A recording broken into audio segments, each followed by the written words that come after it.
اب بلا کسی تاخیر اور تمہید کے آپ حضرات کو خطابت کی دنیا میں لیے چلتا ہوں۔ آپ حضرات اب تک شعراء کرام کو سماعت کر رہے تھے، میں آپ کو خطابت کی دنیا میں لیے چلتا ہوں، کیونکہ آج کا ہمارا یہ 31واں اجلاس عام سیرت النبی صلی اللہ علیہ وسلم کے نام منعقد ہوا ہے، تو اسی لیے آئیے سیرت مقدسہ پر فاضلانہ روشنی ڈالنے کے لیے ہندوستان کے عزت مآب، عالی وقار، ذی شان، ذی صلاحیت، معروف شخصیت، ہر دل عزیز مقرر کو دعوت دو سیرت پر فاضلانہ روشنی ڈالنے کے لیے آئیے مدنی تاجدار، ہم غریبوں کے غم گسار، سید ابرار و اخیار، آقائے نامدار، شہنشاہ ذی وقار، گلشن ہستی کی اولین فصل بہار، انیس الغریبین، مراد المشتاقین، جان عالمین، شان قبلہ و کعبہ، خواجہ کونین، احمد مصطفیٰ، محمد مصطفیٰ صلی اللہ علیہ وسلم کی سیرت مقدسہ کو بیان کرنے کے لیے میں بڑے ہی ادب کے ساتھ مہمان محترم جناب حضرت العلام حضرت علامہ اور مولانا مفتی محمد سلمان صاحب مظاہری دعوت برکاتہم العالیہ گوریا لکھیم پور کو بڑے ہی ادب کے ساتھ آواز دیتا ہوں اس شعر کے ساتھ کہ مہارت اس کے فن میں ہو وہ ریاکاری نہیں کرتا، مہارت اس کے فن میں ہو وہ ریاکاری نہیں کرتا، حقیقت پیش کرتا ہے اداکاری نہیں کرتا، شمشیر چاہے جتنی لے آؤ فوج چاہے جتنی لگا لو مجاہد حوصلہ کرتا ہے تیاری نہیں کرتا۔ اب مائک پر تشریف لا رہے ہیں مہمان خصوصی جناب حضرت العلام حضرت علامہ و مولانا سلمان صاحب مظاہری گوریا لکھیم پوری، آپ کی مقدس سماعتوں کے حوالے اٹھ اب بزم جہاں کا اور ہی انداز ہے، اٹھ اب بزم جہاں کا اور ہی انداز ہے، مشرق و مغرب میں تیرے ہی دور کا آغاز ہے۔ مائک پر جناب حضرت العلام حضرت علامہ و مولانا سلمان صاحب گوریا لکھیم پوری۔ الحمدللہ الحمدللہ الأكرم الذي خلق الإنسان وكرمه وعلمه من البيان ما لم يعلم، فسبحان الذي لا يحسن سنانه بلسان ولا بالقلم، ونشهد أن لا إله إلا الله وحده لا شريك له الذي أوتي جوامع الكلم وكرائم الحكم ومكارم الشيم، صلى الله تبارك وتعالى عليه وسلم.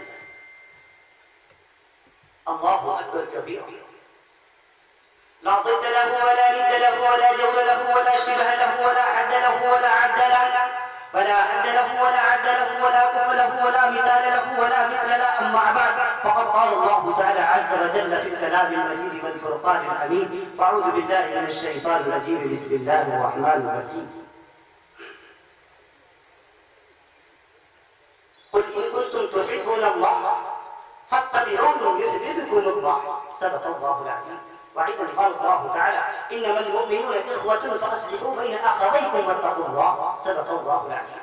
وأيضا قال الله تعالى: واعتصموا بحبل الله جميعا ولا تفرقوا واذكروا نعمة الله عليكم إذ كنتم أعداء فألف بين قلوبكم فأصبحتم بنعمته إخوانا وكنتم على شفا حفرة من النار فأنقذكم منها، صدق الله العظيم. وأيضا قال الله تعالى: يا أيها الذين آمنوا إن جاءكم فاسق بنبأ فتبينوا أن تصيبوا قوما بجهالة فتصبحوا على ما فعلتم نادمين، صدق الله العظيم. عن عبد الله بن مسعود رضي الله تعالى عنه قال: قال رسول الله صلى الله تبارك وتعالى عليه وسلم: إن أكثر خطايا بني آدم في لسانه. عن أبي سعيد الأنصاري قال: قال رسول الله صلى الله عليه وسلم: إذا رأيتم الذين يسبون أصحابي فقولوا لعن الله على شركم، رواه الترمذي. عن أبي سعيد الخدري قال: قال رسول الله صلى الله تعالى عليه وسلم: لا تسبوا صحابي فلو أن أحدكم أنفق من الأرض ذهب ما بلغ مد أحدهم ولا نصيفا رواه البخاري ومسلم عن ابي الدرداء قال قال رسول الله صلى الله تعالى عليه وسلم ان العالم لا يستغفر له من في السماوات ومن في الارض حتى الحيتان في الماء ان العلماء ورثة الانبياء ان الانبياء لم يورثوا دينارا ولا درهما انما ورثوا العلم فمن اخذه اخذ بحق باطل. رواه الترمذي وابن ماجه وابي داود وامام احمد في المسند او كما قال رسول الله صلى الله تعالى عليه وسلم. محمد سے محبت دین حق کی شرط اول ہے. شاعر رشید علامہ اقبال رحمۃ اللہ تعالی علیہ جن کی پیدائش 1877 اور جن کا انتقال 1938 میں ہو چکا، ملک ہندوستان کی آزادی سے 9 سال پیش تھا علامہ اقبال دنیا چھوڑ کے چلے گئے. پھر ایک سال ہم بنگال میں کھیلنے لگے. حضرت بات سمجھ میں نہیں آتی. علامہ اقبال رحمۃ اللہ تعالی علیہ ملک ہندوستان سے اتنی محبت فرماتے تھے کہ انہوں نے بڑا مشہور و معروف ترانائی ملی، ترانائی ہندی کے نام سے جس کو ہم آپ جانتے ہیں، جس کو ہر 15 اگست یوم آزادی اور 26 جنوری کے موقع پر ہم اپنے مدارس اسلامیہ میں تمام کالجوں میں یونیورسٹیوں میں بڑے فخر کے ساتھ پڑھتے ہیں. سارے جہاں سے اچھا ہندوستان ہمارا، ہم بلبلے اس کی یہ گلستہ ہمارا. مذہب نہیں سکھاتا آپس میں بیر رکھنا، مذہب نہیں سکھاتا آپس میں بیر رکھنا. کوئی بھی دھرم نفرت کی تعلیم نہیں دیتا، کوئی بھی مذہب پورے طور پر نفرت کرنا نہیں سکھاتا. ہر ایک دھرم کے اندر محبت کا پیغام ہے. جیسے 1019 میں جیسے ساری دنیا میں اس وقت 1019 مذاہب کو ماننے والے لوگ موجود ہیں، لیکن کسی بھی مذہب میں نفرت کی بات نہیں ہے. ہر کوئی محبت کی بات کرتا ہے، ہر کوئی الفت کی بات کرتا ہے، ہر کوئی پورے طور پر چاہت اور شفقت کی بات کرتا ہے. مذہب نہیں سکھاتا آپس میں بیر رکھنا. ہندی ہے، ہم وطن ہے ہندوستان ہمارا. اور یونان و مصر روما سب مٹ گئے یہاں سے، یونان و مصر روما سب مٹ گئے یہاں سے. باقی مگر ہے اب تک نام و نشان ہمارا، اور چین و عرب ہمارا، ہندوستان ہمارا. مسلم ہے ہم جہاں ہے، سارا جہاں ہمارا. یہ کون ہے؟ یہ اقبال. صاحب کہنے لگے علامہ اقبال ملک ہندوستان سے اتنی محبت کرتے تھے، پھر بھی ملک ہندوستان چھوڑ کر پاکستان کیوں چلے گئے؟ میں نے کہا تاریخ کا علم حاصل کیجئے، تاریخ کا مطالعہ کیجئے. جب جس وقت ملک ہندوستان بنا ہے 15 اگست 1947 رمضان المبارک کے 28ویں روزے کو، ہاں شنیچر والے دن رب ذوالجلال نے ہمارے ملک کو آزادی عطا فرمائی. اور 14 اگست 1947 جمعے والے دن 27 رمضان المبارک کو پاکستان کی بنیاد پڑی. اور علامہ اقبال 1938 میں دنیا چھوڑ کے چلے گئے. 9 سال پہلے ان کا انتقال ہو گیا. ابھی ہندوستان بنا ہی نہیں ہے، پاکستان بنا ہی نہیں ہے. ہندوستان چھوڑنے کی بات کہاں سے آ گئی؟ اس وقت ملک پاکستان نہیں بنا تھا، اس وقت ملک ہندوستان پاکستان سارا کا سارا ایک ہی تھا. اس دور میں علامہ اقبال رحمۃ اللہ تعالی 9 سال پہلے دنیا چھوڑ کے چلے گئے. وہ اقبال جس نے ساری دنیا سے اپنے کو اپنی شاعری کا لوہا بنوایا، جس جو پورے طور پر آج بھی تواریخ کے اوراق پہ آسمان کے ستاروں کی طرح چمک رہا ہے. اس اقبال نے امام الانبیاء کی شان میں ڈوب کر کے عشق رسول کو اپنے سینے میں بسا کر کے کہہ دیا محمد سے محبت دین حق کی شرط اول ہے. اگر ہمارے سینے امام الانبیاء کے عشق سے خالی ہے، اگر ہمارے سینوں میں امام الانبیاء کا عشق نہیں ہے، اگر ہمارے دل میں نبی مکرم کی محبت نہیں ہے، تو اقبال کہتا ہے ہاں محمد سے محبت دین حق کی شرط اول ہے. اسی میں ہو اگر قانون تو سب کچھ نامکمل ہے. پھر ہمارا دعویٰ جھوٹا ہے کہ ہم عاشق رسول ہیں.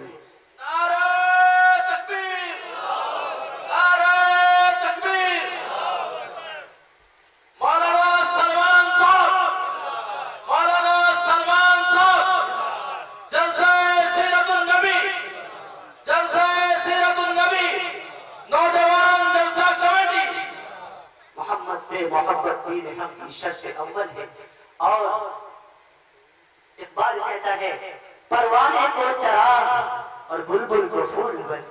اب بتایا ہے کہ ہم کو رسول پاک سے محبت کرنا کس نے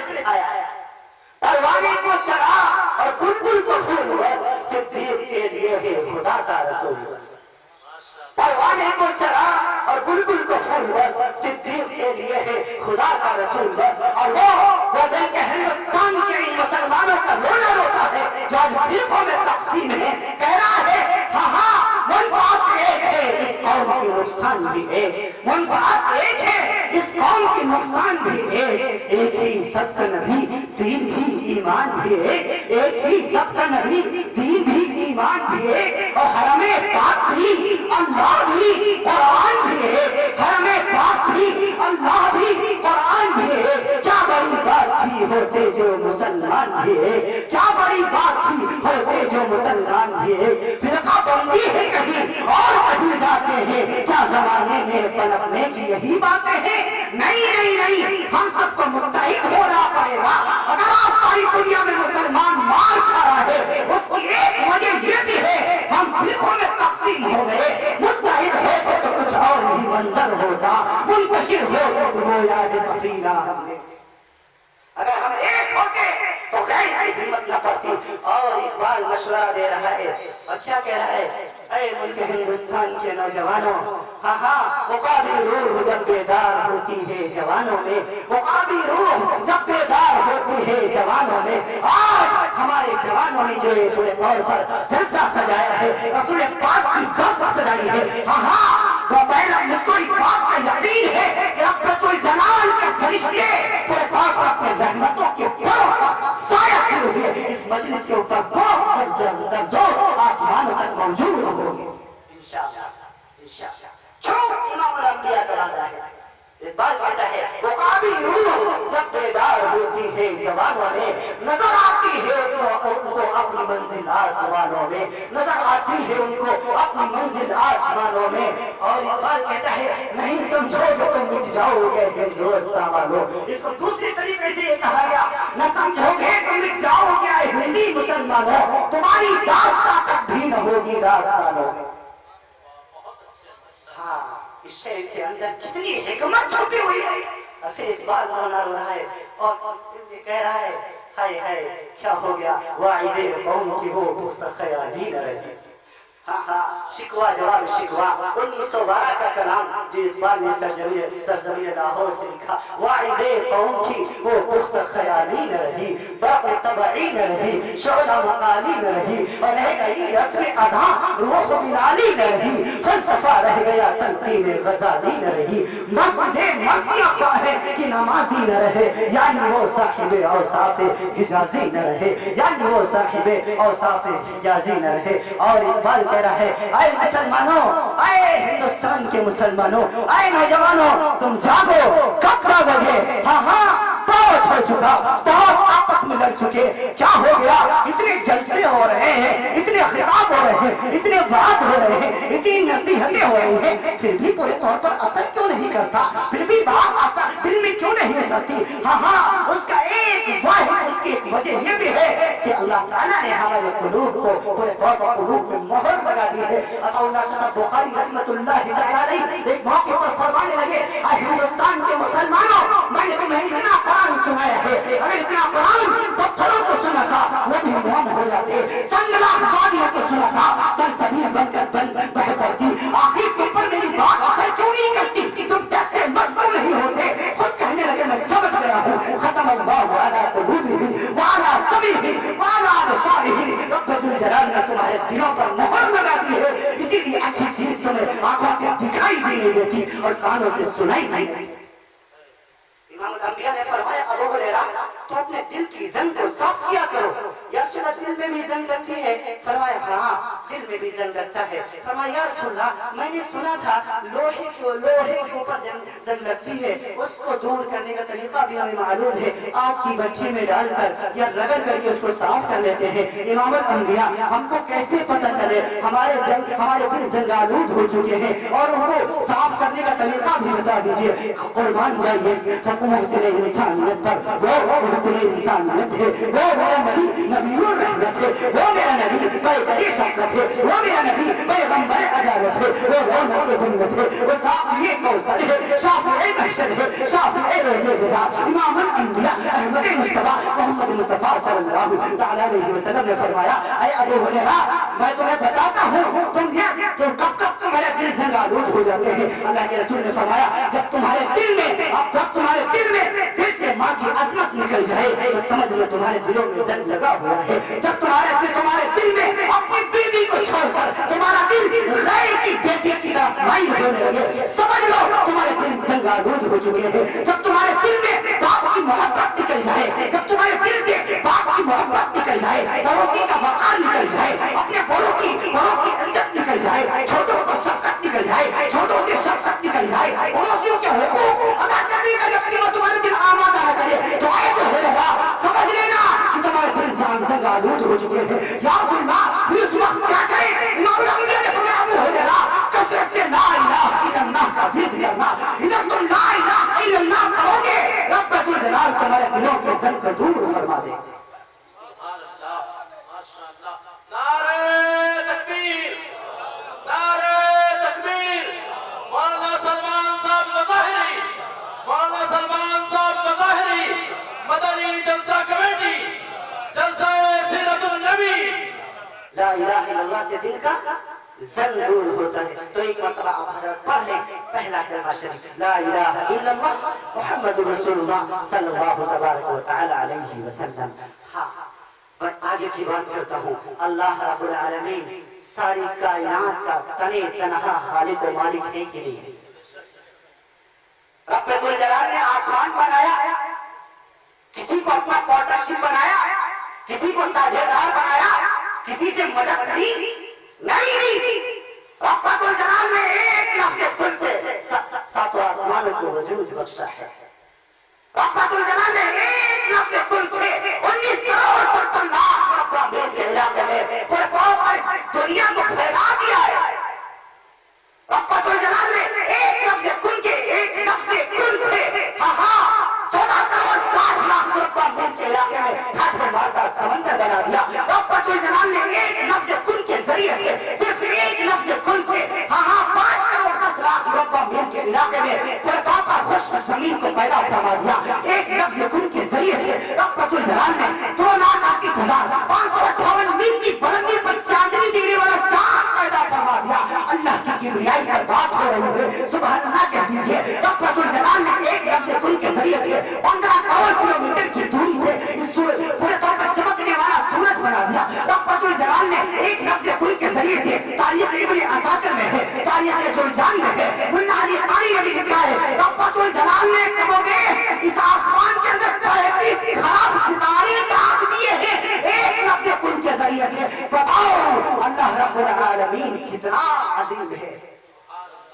ہم اس کی عظمت کا بیان کر سکتے نہیں کر سکتے۔ اللہ اکبر، اللہ سب سے بڑا ہے، کوئی اللہ سے بڑا کیا ہو سکتا ہے؟ کوئی اللہ کے برابر کا بھی نہیں ہے، کوئی اللہ کے برابر کا نہیں ہے۔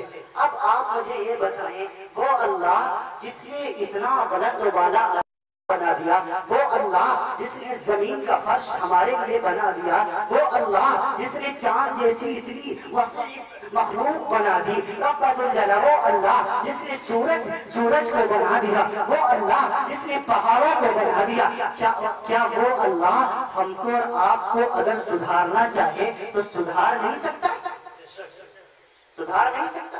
اللہ تعالیٰ ایک موقع پر قرآن کریم کے اندر بڑے دلارانہ انداز میں فرما رہا ہے، اے میرے بندے، اے ابن آدم، اے آدم کی اولاد، اے آدم کی بیٹی، اے آدم کے بیٹے، تو مجھے رب بعد میں ماننا، پہلے تو میری ان بنائی ہوئی نشانیوں میں غور کر۔ ام السماء بناہا رفع سمکہا فسواہا، میرے بندے تو اس آسمان کو دیکھ، میں نے اس لیے اسے کتنا پھیلا کے بنایا ہے، کتنا عظیم بنایا ہے۔ سب آسماوات انطباقا ما ترى في خلق الرحمن من تفاوت فارجع البصر هل ترى من فطور، میرے بندے تو اس آسمان کو دیکھ اور جب ذرا اس میں غور کر، ہل ترى من فطور، اور اس میں کمی نکال کے دکھا، کیا اس میں کوئی کمی ہے؟ کیا اس میں کوئی کمی ہے؟ تو کمی نہیں نکال سکتا میرے بندے، چل کوئی بات نہیں، تیری آنکھوں میں اتنی طاقت نہیں کہ تو اس آسمان تک تو اپنی نظروں کو پہنچا سکے، کوئی بات نہیں، تو اس زمین کو دیکھ، وجعلنا الارض فراشا، میں نے تیرے لیے زمین کا فرش بنا دیا جس پر تو چلتا ہے۔ اے میرے بندے ذرا غور تو کر، اس زمین میں غور کر، اس زمین میں غور کر، میرے بندے تو اس سورج میں غور کر، تو چاند میں غور کر، ستاروں میں غور کر، پہاڑوں میں غور کر۔ رب الجلال، ہمارے اندر اتنی طاقت نہیں، ہمارے دماغ میں اتنی وسعت نہیں، تیری نشانیوں کی گہرائیوں میں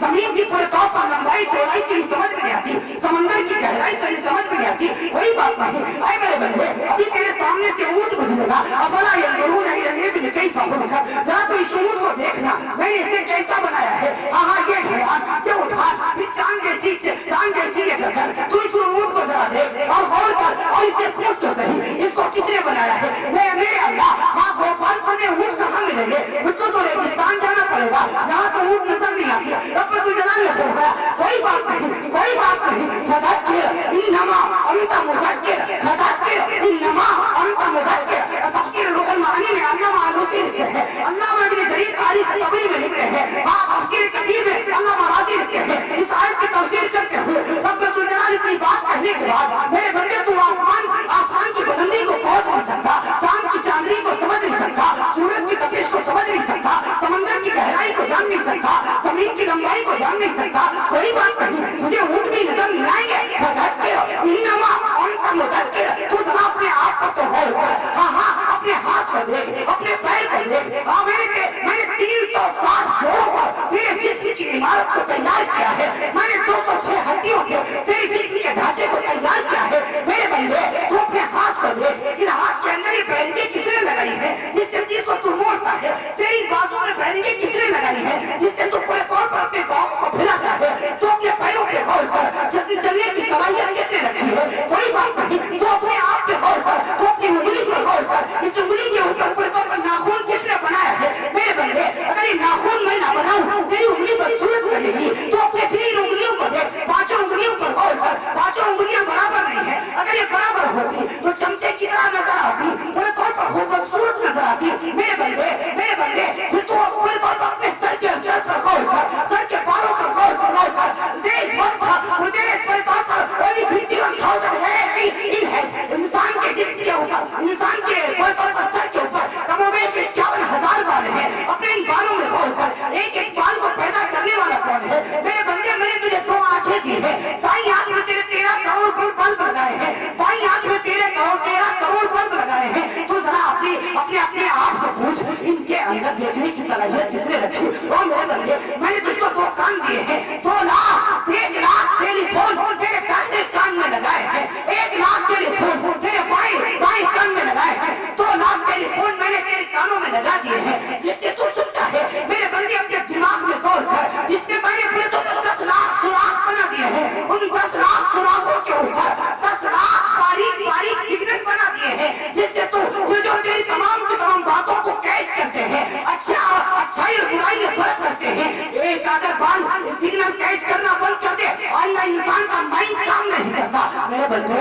ذرا سوچ تو صحیح، تیرے تجھ کو بنانے والا کون ہے، تو اپنے سر کے ایک ایک بال سے پوچھ، ایک ایک بال پکار کر کے کہے گا ذالکم اللہ ربکم الحق وما بعد الحق الا الضلال فانا تصرفون، کہ میں بال پیدا کرنے والا میرا رب ذوالجلال، تکبیر، مولانا سلمان نظری، علماء دیوبند، نعرہ تکبیر، علماء حق، اسلام، ہاں ایک بال کو پیدا کرنے والا کون ہے، اللہ، میرے بھائی اب آپ بتائیے، جب زمین کو بنانے والا اللہ، آسمان کو بنانے والا اللہ، ستاروں کو بنانے والا اللہ، سیاروں کو بنانے والا اللہ، درختوں کو بنانے والا اللہ، ساری کائنات کو بنانے والا اللہ، میرے ایک ایک جوڑ کا پیدا کرنے والا اللہ، میرے ایک ایک بال کا پیدا کرنے والا اللہ، تو عبادت کا حقدار بھی اللہ ہوا کہ نہیں ہوا، اطاعت کا حقدار اللہ ہوا کہ نہیں ہوا، فرما برداری کا حقدار اللہ ہوا کہ نہیں ہوا، اللہ تم سے گرا کرتا ہے، اے میرے بندے تجھے کیا ہو گیا اگر تجھ کو تیری کوئی 10,000 روپے سے مدد کر دیتا ہے، اگر میں تمہاری آپ کی مدد کرتا ہوں 10,000 سے ضرورت دیتا تو آپ مجھ سے توقع رکھتے ہیں کہ میں آپ کا شکریہ ادا کروں، آپ کا کہنا مانوں، آپ کے حکموں پر چلوں، رب ذوالجلال نے اتنا قیمتی وجود ہمیں بخشا ہے، تو کیا اللہ کا حق نہیں ہے ہم اس کے حکموں پر چلے، اس کی اطاعت کریں، اس کی فرما برداری کریں، جس چیز سے رک جائیں، جس چیز کو کرنے کا حکم دیا ہے تو بجا لائیں، کہ اللہ کا حق نہیں ہے، اب ہم ذرا اپنے آپ پر غور کریں کہ ہم رب الجلال کا حق کتنا ادا کر رہے ہیں.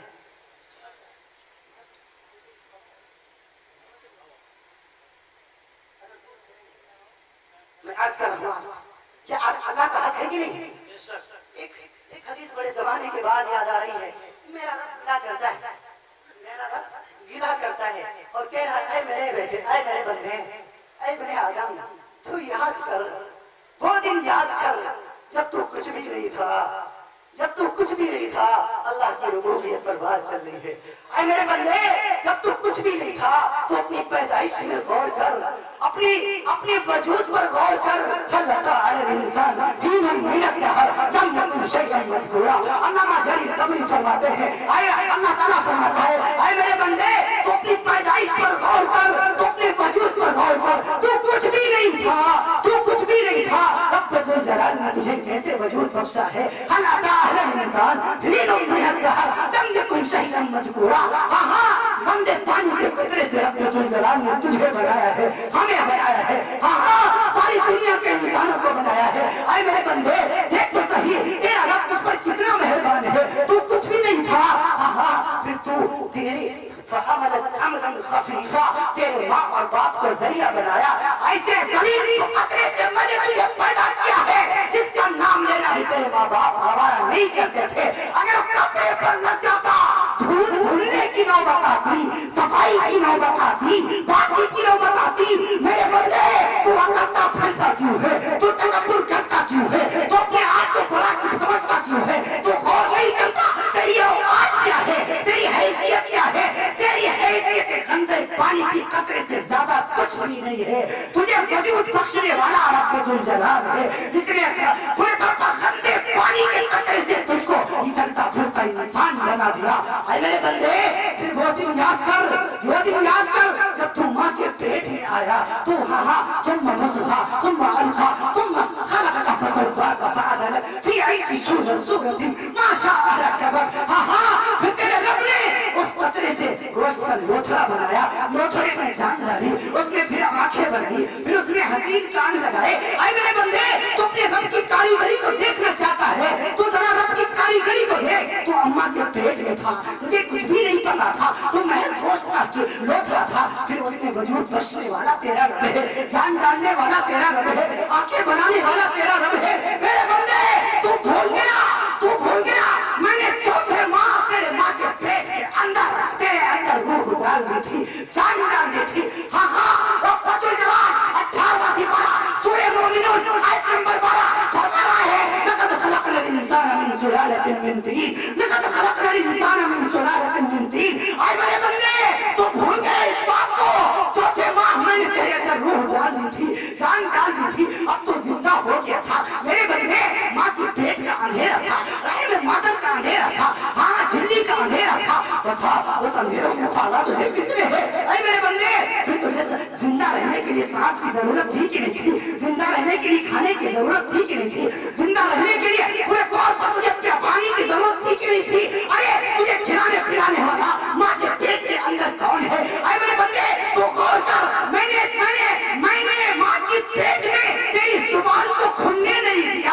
اگر تیرا رب ماں کے پیٹ میں تیری زبان کھول دیتا، ساری گندگی تیرے پیٹ میں چلی جاتی، ساری غلاظت تیرے پیٹ میں چلی جاتی. تیرا رب اس بات کو پسند نہیں کرتا کہ یہ میرا بندہ جو دنیا میں جا کر کے میرا پاک نام لے گا اس کی زبان کو گندا کیا جائے. مسلمانوں کیا ہو گیا تمہیں؟ افغانیوں سے زبانوں کو گندا کرتے ہو، غیبت سے زبانوں کو گندا کرتے ہو، ہاں چگلی سے زبانوں کو گندا کرتے ہو، تانوں سے زبانوں کو گندا کرتے ہو.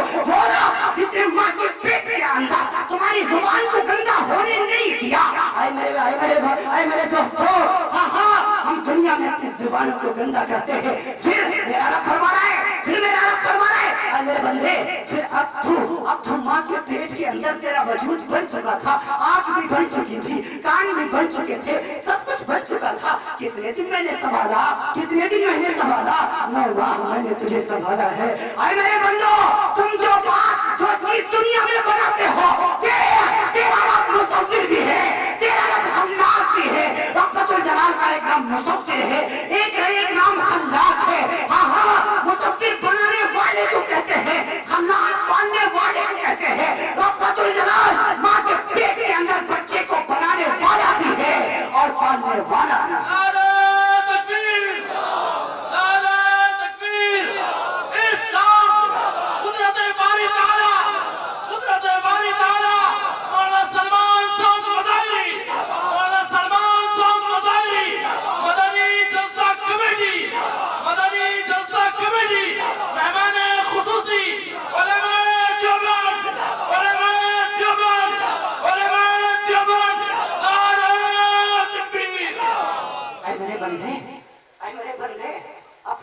کی ربوبیت کو دیکھ، اپنے رب کے احسانوں کو یاد کر.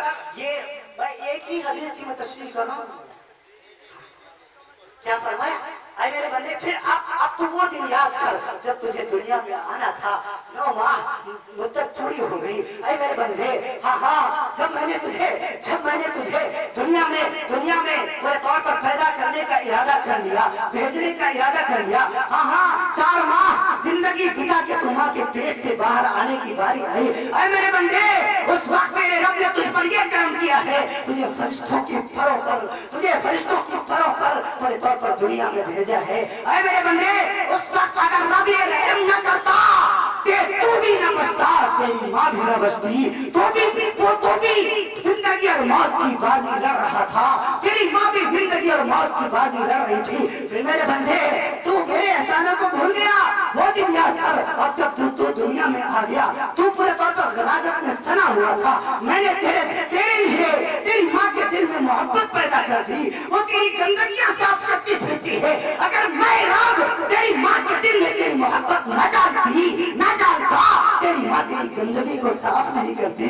میرے بندے وہ دن یاد کر. ابھی تو دنیا میں آیا ہی ہے. تیری آنکھ کی مگر تو دیکھ نہ سکتا تھا، تیری زبان کی مگر تو بول نہ سکتا تھا، تیرے ہاتھ کے مگر تو پکڑ نہ سکتا تھا، تیرے پیر کے مگر تو چل نہ سکتا تھا. میرے بندے پھر تیرا کام رونا تھا، تیرا مشورہ رونا تھا، کوئی تجھے بات کرنی نہیں آتی تھی. اے میرے بندے میں نے تیرے رونے کو اشارہ بنا دیا. اس اشارے کو ماں کو سمجھا دیا. اگر یہ اشارہ ماں نہ سمجھے، ماں بچے کو پیشاب کون کرائے گا، اس کی غلاظت کو کون صاف کرے گا، اس کو دودھ کون پلائے گا. پھر میرے بندے وہ دن یاد کر جب باپ کے دل میں بھی میں نے تیرے لیے محبت پیدا کی. وہ تیرے لیے کھلونے خرید کے لاتا تھا. تیری ماں کے دل میں محبت پیدا کی، وہ بھی تجھ کو چھاتی سے لگائے پھرتی تھی. ہاں تیری ماں کتنا دل تیرا خیال کرتی تھی. بخار تجھے آتا تھا، میں نے ایسی تیری محبت ماں کے دل میں ڈالی تھی. بیمار وہ ہو جایا کرتی تھی، ساتھیوں میں تم پیشاب کر لیتا تھا. ماں کی محبت کا عالم یہ تھا. وہ کیلے میں سو جایا کرتی تھی، تجھے سوچے میں سلا دیا کرتی تھی تاکہ میرے بچے کو سردی نہ لگے. اے میرے بندے تم اپنے رب کی رحیمیت کو، رب کی رحمانیت کو، قہاریت کو، سرکاریت کو، جباریت کو کیوں بھول گیا؟ اب تو تھوڑا سا بڑا ہو گیا اور تو پیروں سے چلنے لگ گیا. اب بھی تو مجھے یاد کرتا ہے، لیکن جب تو دھیرے دھیرے بڑا ہونے لگا، اب جب تیرے اندر میں نے بازو میں طاقت ڈال دی، تیرے دل کو سوچ پورے طور پر تیرے دل کو دھڑکنے کی صلاحیت دے دی، دماغ کو سوچنے کی صلاحیت دے دی، کانوں کو سننے کی سمجھنے کی صلاحیت دے دی. ہاں اب جب تو جوان ہو گیا، چاہیے تو یہ تھا کہ اپنے پیدا کرنے والے رب کے سامنے گر جاتا. ہاں چاہیے تو یہ تھا اس کے سامنے عاجزی کرتا، انکساری کرتا، سجدے میں پڑ جاتا، اس کی کبریائی اور بڑائی کا بیان کرتا. لیکن تو اسی رب کا باغی بن گیا، اسی رب کا دشمن بن گیا، اسی سے پورے طور پر زنجان کا اعلان کرنے لگا. اس رب نے کہا نمازیں پڑھو، تو نے نماز پڑھنی بند کر دی. اس رب نے کہا روزے رکھو، مسلمان نے روزے رکھنے بند کر دیے. اس رب نے کہا سود سے بچنا ہے، مسلمان سود کا کاروبار کرتے ہیں. اس رب نے کہا رشوت نہیں رہے ہیں، مسلمانوں میں رشوت کے بازار گرم ہے. اس رب نے کہا خیر بخیر میرے پر غلط نظر نہ ڈالنا. ہمارا نوجوان بیٹا، ہمارا نوجوان بھائی خیر کی بہنوں کے پیچھے سیٹیاں بجاتا پھرتا ہے. میرے بندے رب کہہ رہا ہے اے میرے بندو، کیا احسان کرنے والوں کو یہی بدلہ دیا جاتا ہے؟ کیا احسان کرنے والوں کے ساتھ یہی صلہ کیا جاتا ہے؟ تیرے رب نے تجھ پر کتنا احسان کیا ہے. چاہیے تو یہ تھا کہ تو رب کا فرما بردار بندہ بنتا، لیکن تو اس رب کا باقی نافرمان بندہ بن گیا ہے. نعرہ تکبیر، نعرہ تکبیر. اسلام انقلاب مولانا سلمان صاحب مظاہری جلسہ سیرت النبی مدنی جلسہ کمیٹی. ہاں بات سمجھ میں آ رہی ہے. اللہ رب العالمین کے احسانات ہم پر ہیں کہ نہیں؟ ہم اللہ کے احسانات کیا ادا کریں گے؟ ہم تو رسول اللہ کے احسانات نہیں ادا کر سکتے. ہاں اس نبی کو دنیا میں بھیجنا یہ میرے رب کی سب سے بڑی نعمت ہے، یہ میرے رب کی سب سے بڑی نعمت ہے، اس نبی کو دنیا میں بھیجنا۔ میرے بھائی، ہمارے دل اللہ کی محبت سے بھی خالی ہے، نبی کی محبت سے بھی خالی ہے۔ بات میں نے محبت سے ہی شروع کی تھی، ہاں محمد سے محبت دین حق کی شرط اول ہے، اسی میں ہو اگر خالی تو سب کچھ نامکمل ہے۔ اب آئیے آگے کی بات سنیے، رب ذوالجلال فرما رہا ہے قل ان کنتم تحبون اللہ، اے میرے دنیا کے انسانوں، اے دنیا کے مسلمانوں، اے اڑیسہ کے اور ہندوستان کے نوجوانوں اور مسلمانوں، اگر تم اس اللہ سے محبت کا دعویٰ کرتے ہو، اس اللہ سے محبت کرنا چاہتے ہو تو فاتبعونی یحببکم اللہ، تو اس کے محبوب کی اتباع کرنی پڑے گی۔ اگر ہم اللہ کے حقوق ادا کرنا چاہتے ہیں تو ہم رسول اللہ کے حق کو ادا کریں۔ رسول اللہ نے جس بات کو کہا ہے اس کو مانیں، جس چیز سے منع کیا ہے اس سے رک جائیں۔ آج ہمارے سینے رسول پاک کے عشق سے خالی ہے۔ ایک واقعہ یاد آ رہا ہے، عرض کر دوں۔ واقعہ یوں ہے، ایک مدرسہ تھا، اس مدرسے کے اندر بہت سے طلبائے عزیز پڑھتے تھے۔ ہر مدرسوں کے جلسے ہوتے ہیں سال میں 1-2 مرتبہ، یہاں بھی الحمدللہ مدرسہ ہے اور اسی کی نسبت سے اور سارے بستی والوں کی نسبت سے جلسہ ہو رہا ہے۔ تو جلسے کا وقت جب آیا، اس سے قبل، جلسے سے پہلے جو اساتذہ ہیں اپنے بچوں کو کچھ تیاریاں کراتے ہیں، اس کو کچھ نعت و منقبت، کچھ تقریریں، کچھ اور جو پروگرام وہاں سے سیٹ ہوتا ہے اسی کے تحت وہاں تیاریاں مکمل کراتے ہیں۔ تو استاد جی نے وہاں بھی اس مدرسے کے بچوں کو بھی نعت اور تقریر وغیرہ کے لیے تیار کرایا۔ بہت سے بچوں کو تقریر یاد کرائی، بہت سے بچوں کو نعتیں سکھائی۔ ایک بچہ تھا، اس کو کھڑا کیا اور اس کو ایک نعت دی۔ استاد جی نے کہا بیٹے تجھے یہ نعت یاد کرنی ہے اور جلسے والے دن جلسے میں اس کو پڑھنا ہے۔ وہ نعت کیا تھی؟ وہ نبیوں میں رحمت لقب پانے والا، مرادیں غریبوں کی بھر لانے والا۔ بچہ بڑا ذہین تھا، اس نے نعت یاد کر لی، آواز بہت اچھی تھی۔ اچھا اس کی ایک پتہ نہیں اللہ جانے اس کے اندر کیا دل میں اس کے آیا۔ استاد جی نے اسے نعت کیا یاد کرائی تھی؟ وہ نبیوں میں رحمت لقب پانے والا، مرادیں غریبوں کی بھر لانے والا۔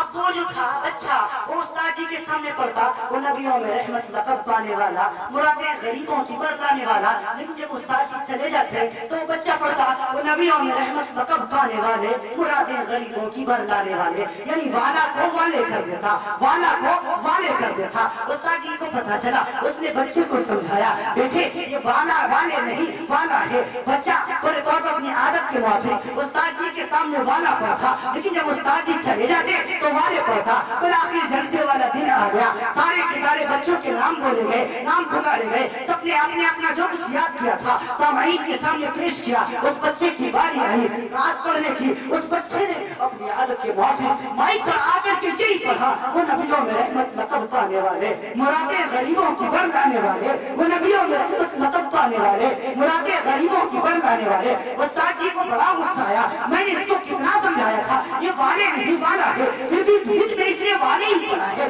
ہاں جب وہ بچہ نعت پڑھ کے چلا گیا، اس کے بعد جن استاد جی کی جن مقرر صاحب کی، جن حضرت کی، علامہ کی ان کی باری تھی تقریر فرمانے کی، تقریر کرنے کی، بیان کرنے کی، ان کا جب نمبر آیا، ان کا سینہ نبی کے عشق سے خالی ہوگا۔ مجھ جیسے نااہل ہوں گے، مجھ جیسے جن کے سینے میں عشق رسول نہیں ہوگا، وہ آئے اور انہوں نے آتے ہی یہ بات کہہ دی۔ آج کل کے اساتذہ اپنے بچوں پر دھیان نہیں دیتے۔ بچے نے نعت کا مصرع غلط پڑھا ہے۔ ہاں نعت یہ ہے نبیوں میں رحمت لقب پانے والا، مرادیں غریبوں کی بھر لانے والا۔ بچے نے کہا پڑھا ہے نبیوں میں رحمت لقب پانے والے، مرادیں غریبوں کی بھر لانے والے۔ یہ اساتذہ کی غفلت کا نتیجہ ہے۔ جب استاد جی نے یہ سنا، جنہوں نے تیاریاں کرائی تھی ان کو کاٹو تو خون نہیں، غصے میں دل ملا گئے۔ غصہ تو ویسے بھی تھے اور غصہ آیا لیکن کچھ کہا نہیں۔ ہاں چلے گئے، خون کا گھونٹ پی کر کے رہ گئے۔ دوسرا دن آیا، اللہ کی شان اسی درجے میں استاد جی پہنچ گئے جس درجے میں بچہ بیٹھا ہوا تھا۔ دیکھتے ہی استاد جی کے تھے